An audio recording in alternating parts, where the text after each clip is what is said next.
When I'm sleeping, I am enjoying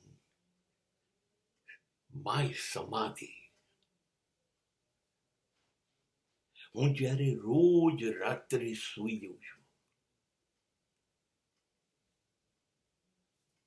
ત્યારે સમગ્ર ભાન ભૂલી જાઉં.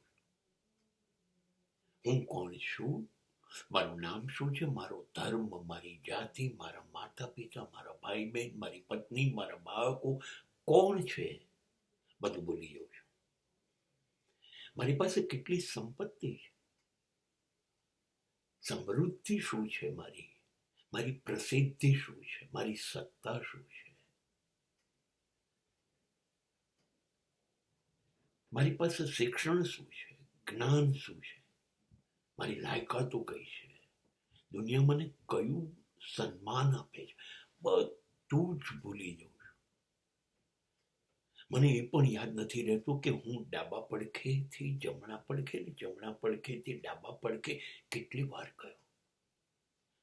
મારો પગ ઊંચો થયો હતો કે નહીં, મારા હાથ હાલ્યા હતા કે નહીં, કશું જ યાદ નથી રહેતું. આ લગભગ મૃત્યુ છે, જે મૃત્યુમાં કાયમ માટે આપણને યાદ નહીં રહે. મૃત્યુ એ લાંબી ઊંઘ છે, બસ 8-10-12 કલાકની ઊંઘ છે.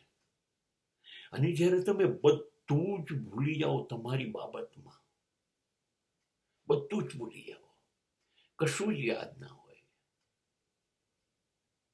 ના તમે ન તમારું શરીર, માત્ર શ્વાસ ચાલતા હોય, અને એ શ્વાસ જે અંદર જાય ને બહાર આવે એ જ ઈશ્વર છે. આ સમાધિની અવસ્થા છે. આ રોજ અનુભવું છું ને મને એમ થાય છે કે મને આ સમાધિ ઋષિને મળતી હતી એવી મળવી જોઈએ. ઊંઘમાં નહીં, અજાણતા નહીં, જાણી જોઈને મારી પોતાની હોશની સ્થિતિમાં મળવી જોઈએ. કેમ કે આપણે જ ભૂલી ગયા આપણે કોણ છીએ. લગભગ મૃત્યુ થઈ ગયું. તો મૃત્યુ તો કોઈ કર્મ કરતું નથી. તો ઊંઘમાં મને જે સમાધિ મળી એમાં પણ હું કોઈ કર્મ નહીં કરું. અને જ્યાં કર્મ નથી થતું ત્યાં દુષ્કર્મ બી નથી થતું, સત્કર્મ બી નથી થતું.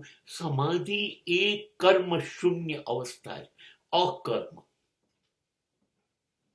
અને માટે જ્યારે સમાધિમાં જતા રહીએ ત્યારે સમજી લેવાનું કે તમે બિલકુલ ઈશ્વર બની ગયા, ઈશ્વરના ખોળામાં બની ગયા, પાપ મુક્ત થઈ ગયા, તમે પુણ્યાત્મા થઈ ગયા. માટે મને બહુ ગમે છે મારી સમાધિ, જે મને રોજ સૂઈ જવું ત્યારે મળે છે. પણ બેહોશીમાં મળે છે ને, નહીં, મને હોશમાં જોઈએ છે.